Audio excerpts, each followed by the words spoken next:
استودیو ASMR خوش اومدید. امشب میخوام براتون کتاب داستان خرس‌های پاندا رو بخونم.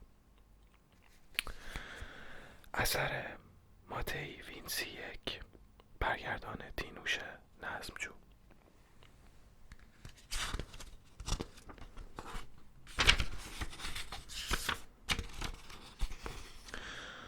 داستان خرس‌های پاندا به روایت یک ساکسیفونیست که دوست دختری در فرانکفورت دارد.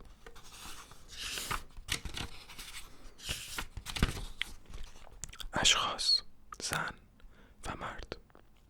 صبح، اتاقی به هم ریخته، یک تخت خواب. میتوان دو بدن را زیر لحاف تشخیص داد. مرد در جای خود از این دنده به آن دنده میغلطد. هنوز کاملا بیدار نشده است. آشفته به نظر میآید. عطری غریب و ناشناس را حس میکند. چشمهایش را باز میکند ولی به آسانی قادر به باز نگه داشتن آنها نیست. پلکایش را میبندد و منتظر میایستد. صدای نفسهایی را میشنود که مال خودش نیست. چشمهایش را دوباره باز میکند. دستش را دراز میکند و پیکری را که کنارش خوابیده لمس میکند. دست پاچه میشود. چشمهایش را میبندد و سعی میکند دوباره بخوابد ولی موفق نمیشود. چشمهایش را دوباره باز میکند. به آرامی ملافه را کنار میکشد و پیکر دیگر را کشف میکند. او یک زن است. زن به آرامی بیدار میشود. چشمهایش را باز میکند. مدتی طولانی یکدیگر را نگاه میکنند و سپس به هم لبخند میزنند. مرد: تو کی هستی؟ زن: من. مرد: ما هم دیگر رو میشناسیم؟ زن: نه لزوما. مرد: اینجا خونه توه؟ زن: نه خونه توه. مرد: شوخی میکنی؟ زن: نه بابا ما خونه توییم. مرد: امکان نداره. زن: به هر حال این تو بودی که کلید داشتی. مرد: و ما اینجا چه غلطی میکردیم؟ زن: نمیدونم. مرد: بین ما اتفاقی هم افتاد؟ زن: اتو داری؟ مرد: چی؟ زن: پرسیدم اتو داری؟ مرد میپرسه اتو داری؟ این دیگه آخرشه. یا این خله یا من دارم خواب میبینم. مرد سرش را زیر ملافه پنهان میکند. خوابم یا بیدارم؟ زن: خوابی. مرد سعی میکند سرش را کمی تکان بدهد. زن: چیه؟ مرد: سرم. هنوز زنده هم؟ زن: به نظر نمیرسه. مرد: راست میگی بین ما اتفاقی هم افتاد؟ زن: تو هیچی یادت نیست؟ مرد: چرا؟ دستشو دراز میکنه و روی زمین چیزی رو جستجو میکنه. راستشو بخوای فقط یادمه که سیگارم رو همین دور و بر گذاشتم. پاکت سیگار را پیدا میکند. آخرین سیگار را برمیدارد و روشن میکند. یه پک میزنی؟ زن: نه باید برم. ساعت چنده؟ مرد: اسمت چیه؟ زن دور و بر خودشو نگاه میکنه. ساعت زنگ دارم کجاست؟ مرد ناخودآگاه دستشو دراز میکنه و روی زمین جستجو میکنه. من که ساعت زنگ دار ندارم. زن: نگفتم ساعت زنگ داره تو، گفتم ساعت زنگ داره من. ساعت زنگ داره منه. گذاشته بودمش زنگ بزنه. کجاست؟ مرد: وایسا زنگ بزنه پیداش میکنیم. زن: خیلی وقت پیش باید میزد. مرد: ببینم تو جریانت چیه؟ یعنی هر جا میری بخوابی با خودت یه ساعت زنگدار میبری؟ زن: بله. حالا هم ساعت زنگدارم رو میخوام. مرد: پس از کمی جستجو ببین به نظر من ساعت زنگدار جناب عالی باید طرف خودتون باشه. زن: نیست. مرد: خب پس دیگه من نمیدونم. زن: یه سیگار بده به. مرد سیگارش رو به طرف اون دراز میکنه. آخریشه. مدتی در سکوت با هم سیگار میکشن. زن: اتو داری؟ مرد: ببین ناراحت نمیشی اگه یه سوال احمقانه ازت بکنم؟ زن: بفرمایید. مرد: ما کجا با هم آشنا شدیم؟ زن: یعنی تو واقعا هیچی یادت نیست؟ مرد: تنها چیزی که یادمه اینه که یه لحظه یه کسی یه جایی یه بطری سنت امیلیون 1945 باز کرد و بلافاصله بعدش مخم تعطیل شد. زن: خب این خودش بد نیست اگه یادت یه سنت امیلیون 1945 بود. مرد: آره هنوز طعمش مونده رو سقم. زن: تو معمولا اینجوری هستی که طعم شراب یادت میاد ولی یادت نمیاد با چه دختری خوردیش. مرد: پس ما با هم شراب خوردیم و بعدش اتفاقی هم بینمون افتاد. زن: خیالت تخت باشه عزیزم، ما هیچ کاری نکردیم. مرد: تو لباسامو در آوردی؟ زن: خیر. جناب عالی خودتون لخ بودیم. مرد با خجالت سرش رو پایین میندازه: من چطوری موفق شدم؟ زن: منظور دربلی از منه؟ تو موفق نشدی، ساکسیفونت موفق شد. مرد: راست میگی؟ زن: آره تو خیلی خوب ساکسیفون میزنی. مرد: واقعا اینطوری فکر میکنی؟ زن: خب آره. مرد: ولی من که ساکسیفونم همرام نبود. زن: درسته ولی یکی دیگه داشت بهت قرض داد. مرد: آها. زن: بعد سعی کردی یکم آراگون بخوردم بدی. مرد: آراگون؟ من؟ امکان نداره. زن: به خدا تو تقریبا نصف شعرهای آراگون رو برام از برخوندی. مرد: مسخرم میکنی؟ زن: نه بابا تو واسم آراگون خوندی، منم خیلی خوشم اومد. مرد: آخه لامصب من اصلا آراگون بلد نیستم. زن: اشتباه میکنی، تو بیشتر از اونی که فکر میکنی بلدی و قشنگیش به اینه که وقتی مست میکنی آراگون میخونی. مرد: واقعا؟ زن: اگه اینطور نبود که من الان اینجا نبودم. مرد: و این اتفاق کجا افتاد؟ زن: کدوم اتفاق؟ مرد: ساکسیفون و آراگون و همه اینا دیگه. زن: پیش کی؟ مرد: کی دیگه کیه؟ زن: چه میدونم، لابد یکی از دوستاته. مرد: یکی از دوستام؟ زن: یه شرابشناس حرفه‌ای. مرد: دوست بزرگ من، شرابشناس حرفه‌ای. زن: که تازه رستورانش رو افتتاح کرده. مرد: کی تلاش میکنه چیزی رو به یادش بیاره. کی یه شرابشناس حرفه‌ای که تازه رستورانش رو افتتاح کرده. مرد: زن: پسر خیلی خوبیه. مرد: خب پس تو میگی یه رستوران داره، امیدوارم که هنوز آدرسش یادت باشه، نکنه پیش اون کار میکنی. زن: نه بابا من فقط برای افتتاحیه اومده بودم. مرد: افتتاحیه رستوران؟ زن: اسمش آتموسه. مرد: و من واسه چی تشریف برده بودم اونجا؟ زن: این رو دیگه نمیدونم. مرد: ساعت چند بود؟ زن: وقتی تو اومدی طرفای 2 صبح. مرد: عجب، و من از کجا اومده بودم؟ زن: ببین من نمیتونم همه چیز رو بدونم. مرد: عجب. زن: عجب چی؟ مرد: هیچی، فقط دارم سعی میکنم تکه های پازل رو کنار هم بذارم. هرچی هم بیشتر توضیح میدی قضیه گنگ‌تر میشه. زن: تو هنوز به استراحت نیاز داری. مرد: خیلی شلوغ بود. زن: آره یه 30-40 تای خلا دیوونه. مرد: کیا بودن؟ زن: من که نمیشناختمشون و منم دفعه اولم بود که اونجا میرفتم. مرد: بعد از این خول بازیام یه راز اومدم خونه تو واسه آراگون خوندم. نه. زن: نه خیر، جناب عالی اول روی پیرهن من بالا آوردین بعد آراگون خوندین. مرد: شوخی میکنی؟ من از این عادت ها ندارم. زن: خب معلومه که نه، شوخی کردم. مرد: مرسی، خیلی ممنون، دست شما درد نکنه. خیلی باحاله که آدم کله سحر رو با یه جوک بامزه شروع کنه. زن: خب حالا باید دیگه برم. اتود کجاست؟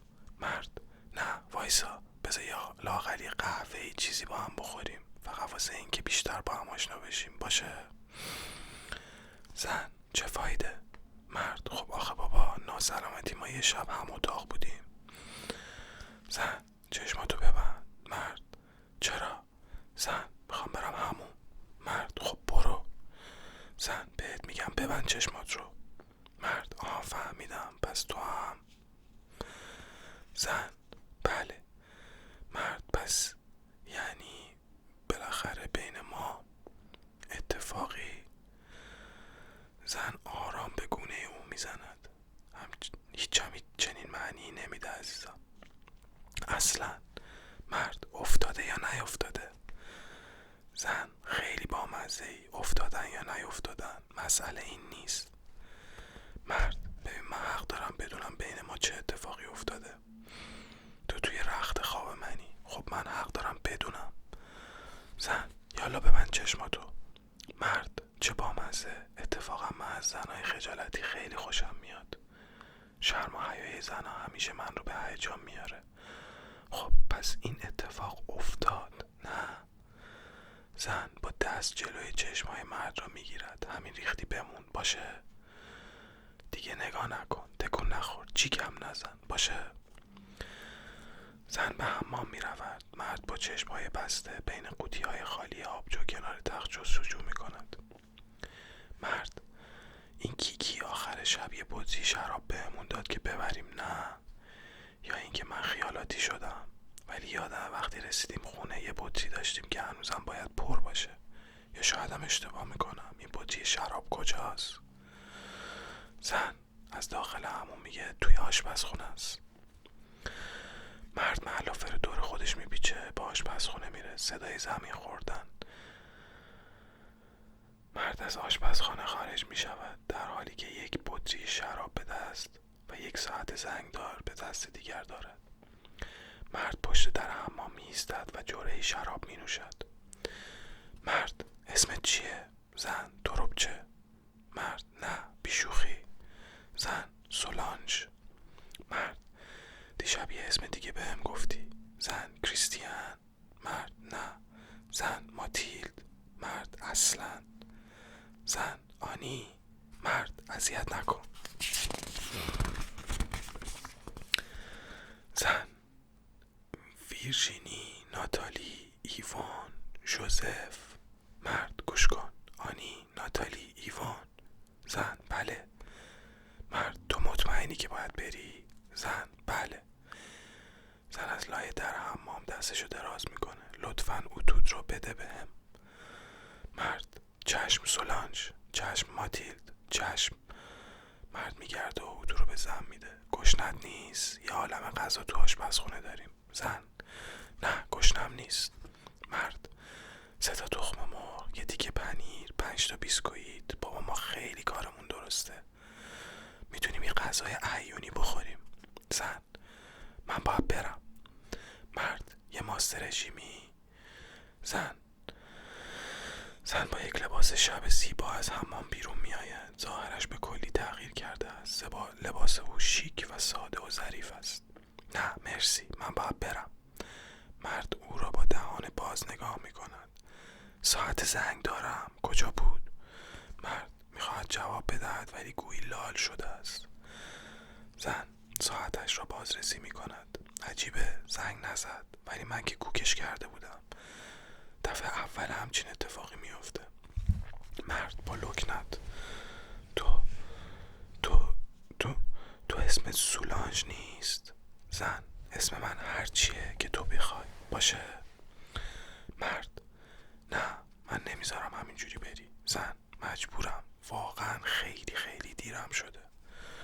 مرد آخه شنبه تولدمه. زن خب که چی؟ تو از من انتظار نداری که شنبه تا شنبه اینجا بمونم؟ مرد یکم صبر کن. بذار لباس بپوشم میرسونمت. کجا میری؟ زن نه ببین اصلا تو باید استراحت کنی. خب تو به اندازه کافی نخوابیدی. بعدش هم وقتی حالت جا اومد باید بری پیش کیکی دنبال ماشینت. خب صبح یادت رفته بود ماشینت رو کجا گذاشته بودی؟ فهمیدی؟ این کار رو بکن تا ببینم چی میشه. باشه قناری کوچولوی من. خداحافظ. برو بخواب. مرد نه من قبول ندارم اصلا.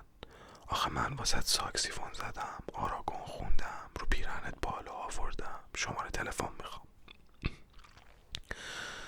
زن گونه‌اش را به سمت او میگیرد. بیا یه بوسم بکن، برو بخواب. باشه؟ نه مرد، نه نباشه. تو توی رخت خواب من خوابیدی، لباسامو در آوردی، من حتی اتوم رو بهت قرض دادم، من اسم واقعیت رو میخوام. زن چه فایده؟ مرد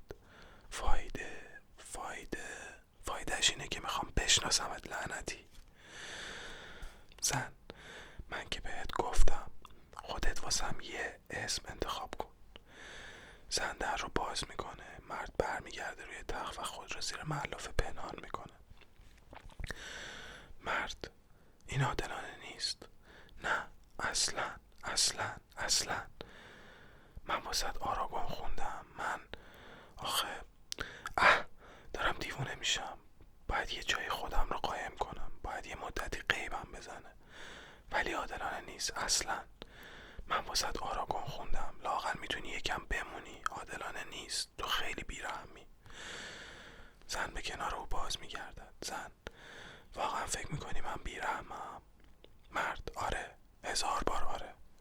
زن چند شبش احتیاج داری تا من رو بشناسی؟ مرد از زیر ملافه میگه یه شب دیگه. زن یه شب دیگه باشه. مرد نه 2 شب. زن 2 شب خیلی خوب. نه مرد نه یه هفته، 7 شب. زن 7 شب زیاده، تو خیلی پرتوقعی. مرد 8 شب.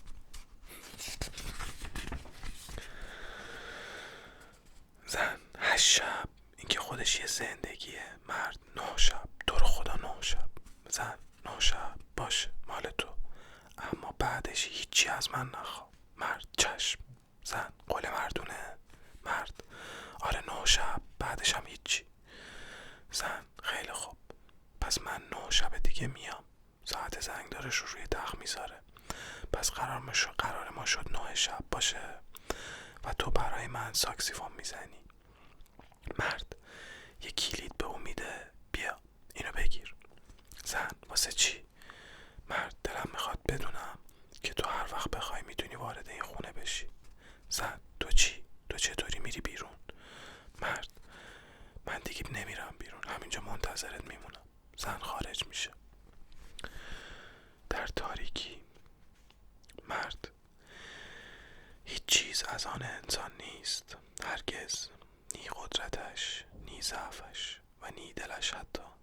و آن دم که دست لعنتی. و آن دم که دست به آغوش می گشاید، سایه سایه صلیبی است. و آن دم که می پندارد خوشبختیش را در آغوش فشرده است، آن را له می کند. زندگی او تلاقی عجیب و دردناک است. هیچ عشقی را سرانجام خوش نیست. تلفن زنگ میزند. مرد جواب نمیدهد. پیغام گیر به کار میافتد. صدا: سلام، منم کریستیان. خونه هستی؟ خب گوش کن، بعد هرچه زودتر با من تماس بگیری چون یه پیشنهاد واسط دارم. خداحافظ. شب اول. تاریکی. زن یک چراغ روشن میکند. زن منم. مرد از خواب میپره. آن. زن چراغ دوم رو روشن میکند. منم. مرد آهان، تو چه جوری اومدی تو؟ زن کفشایش رو در میارد. انگار یادت رفته که کلید تو بهم دادی. مرد آخه اون کلید انباری بود. زن کتشو در میاره و روی جالباسی آویزون میکنه و با خنده میگه چرا این کار رو کردی؟ مرد نمیدونم، خواستم سر به سرت بذارم، من رو ببخش. زن کلاه خود رو بر میداره، موهاش رو روی شانه‌هایش میریزد. میبخشمت، توی بچه تخس و نوناری، ولی من میبخشمت. مرد حالا چجوری اومدی تو؟ زن وارد آشپزخونه میشه و با یه سیب برمیگرده. در باز بود. مرد راست میگی؟ زن روی صندلی راحتی میشینه و سیبشو میخوره. بله، بیا نامه ها تا پایین واسط آوردم. مرد تو انگار خوب بلدی همه درها رو باز کنی. نه. نامه هاش رو نگاه میکنه.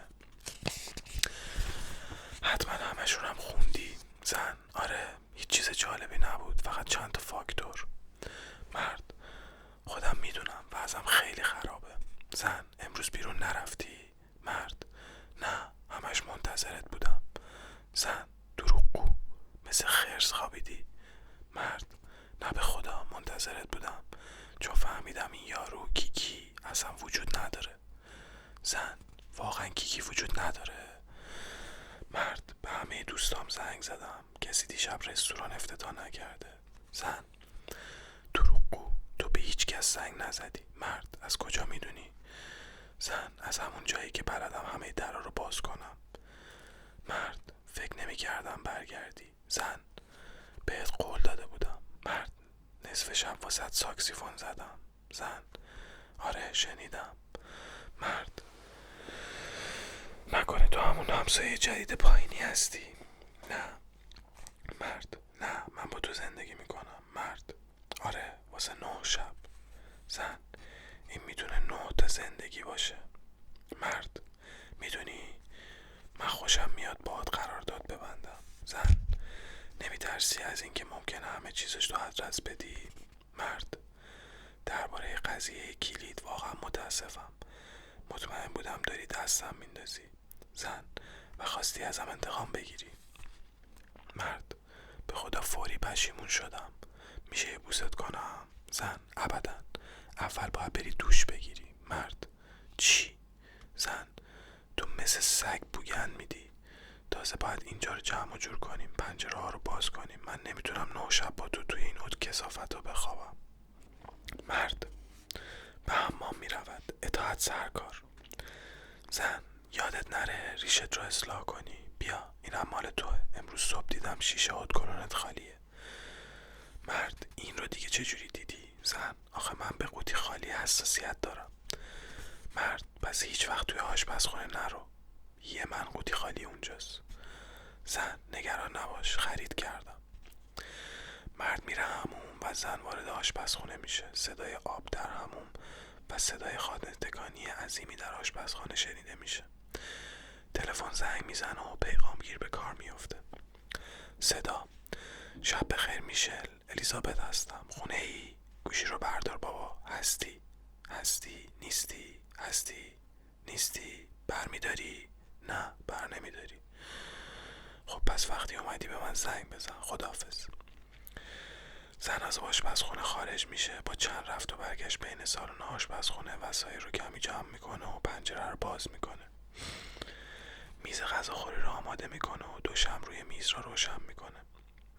زن از آشپزخونه خارج میشه، با چند رفت و برگشت بین سالن و آشپزخونه وسایل رو کمی جمع و جور میکنه و پنجره رو باز میکنه. میز غذاخوری رو آماده میکنه و دو شمع روی میز رو روشن میکنه. وقتی که مرد از حموم بیرون میاد همه چیز حاضره. مرد: آخ چه خوب، سالها بود که شمع روشن نکرده بودم. زن: تو دیگه پیغامات رو گوش نمی کنی؟ مرد: دیگه از این پیغاما خسته شدم، دلم میخواد یکم دست از سرم بردارم. زن: امروز هیچی نخوردی؟ مرد: گشنم نبود. زن: اون رو میبوسه. تو واقعا منتظر من بودی؟ مرد: آره.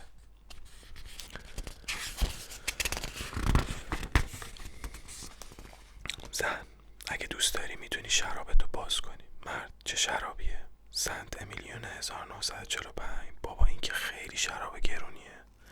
زن: ما با هم یه قرارداد بستیم، امشب هم شب اولمونه، باید جشن بگیریم. مرد: سنت امیلیون 1945. این من رو یاد یه چیزی میندازه. زن: یاد چی؟ مرد: یاد عجیبه، حس میکنم که من رو یاد یه چیزی میندازه ولی درست نمیدونم یاد چی. زن: قربان لطفاً بفرمایید سر جاتون بشینید، بفرمایید. مرد میشینه و زن کمی شراب براش میریزه. اگه دوست دارین شرابتون رو میل کنید. مرد: پس از اینکه مدتی طولانی شراب رو در دهان خود نگه میدارد، بله، خیلی واضحه. این بو من رو یاد یه چیزی میندازه. اجازه میدید؟ دو لیوان رو پر میکنه. خانم لطفا شما هم میل کنین، امکان نداره این طعم شما رو یاد چیزی نندازه. یکی در رو میزنه. منتظر کسی هستی؟ مرد: من. صدا از پشت در: آقای پایلول. زن: کیه؟ مرد: همشون دیوونن. زن: ولی. مرد: مردم آزار. فریاد میزنه: همتون مردم آزارین.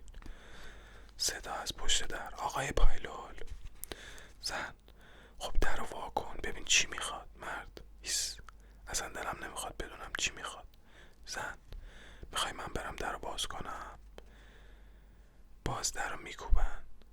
صدا از پشت در: آقای پایلول. مرد: بیا باید در بریم. زن: چجوری؟ مرد: بدو بدو، اگه بمونیم میگیرنمون، همشون دیوونن، همشون. لباسای زن رو در میاره: بدو بدو. چراغا رو خاموش میکنه: زود باش زود باش، باید زودتر از اینجا بریم بیرون. زن: تو اسمت پایلوله؟ مرد با صدای بلند: اینجا هیچکی نیست، میشنوین؟ تو این خونه هیچکی نیست، لعنتیا، مگه نمیبینین مردم آزارا؟ بگو، بهشون بگو که آدمای مردم آزاری هستن. زن با صدای بلند: مردم آزارا. مرد زن رو به طرف تخت خواب میکشونه، در رو میکوبه. صدا از پشت در: آقای پایلول. مرد با صدای بلند: اینجا هیچکی نیست، هیچکی، بهشون بگو، بهشون بگو که هیچکی جا نیست. زن با صدای بلند: ما اینجا نیستیم. مرد: بهشون بگو ما هیچ جا نیستیم. زن خود را با او زیر ملافه پنهان میکند. مرد چراغ کنار تخت را خاموش میکند: ما هیچ جا نیستیم، پدر سوخته ها. تاریکی. مرد: خیلی خوبه. خنده زیر پتو: دیدی چه خوب از دستشون در رفتیم. زن: آی این چیه؟ مرد: هیچی، بطری شراب، تنها چیزی که تونستم نجات بدم. در تاریکی. مرد آهسته برای خودش ساکسیفون می نوازد. گاه برق ساکسیفون در تاریکی دیده می شود. مرد چند دقیقه ساکسیفون می نوازد. تلفن زنگ می زند. مرد گوشی را بر نمی دارد. پیغام گیر به کار می افتد. مرد از نواختن دست می کشد تا پیغام را گوش کند. صدا: سلام، منم کریستیان، بازم نیستی؟ ببین تو میتونی 27 و 28 تو نانسی ساکسیفون بزنی، یعنی 2 هفته دیگه. اگه آزادی فوری بهم زنگ بزن، فوری ها. بعدش هم یه چیز دیگه واسط دارم، وایسا برم تقویم‌ها بیارم. یه هفته کامل آخر سپتامبر، ولی دوباره دربارش باهات حرف میزنم. فعلا نانسی هستم. میدونم که تو قراره 15 بیای لیون، اما من 15 هم نانسی هستم، لیون نیستم. گوش کن، من دوباره باهات تماس میگیرم، ببینم اگه شبش میای خونه چجوری میتونم کلید رو بهت برسونم. بعدش میخوام بدونم چند روز لیون میمونی و اگه میخوای همدیگه رو ببینیم لااقل یه شب بیام با تو باشم. خب چی گفتم؟ چی میگفتم؟ فردا جمعه است و من صبح خونم. سعی کنیم به هم زنگ بزنیم. امیدوارم که حالت خیلی خوب باشه. میبوسمت. خداحافظ. میشل. سکوت.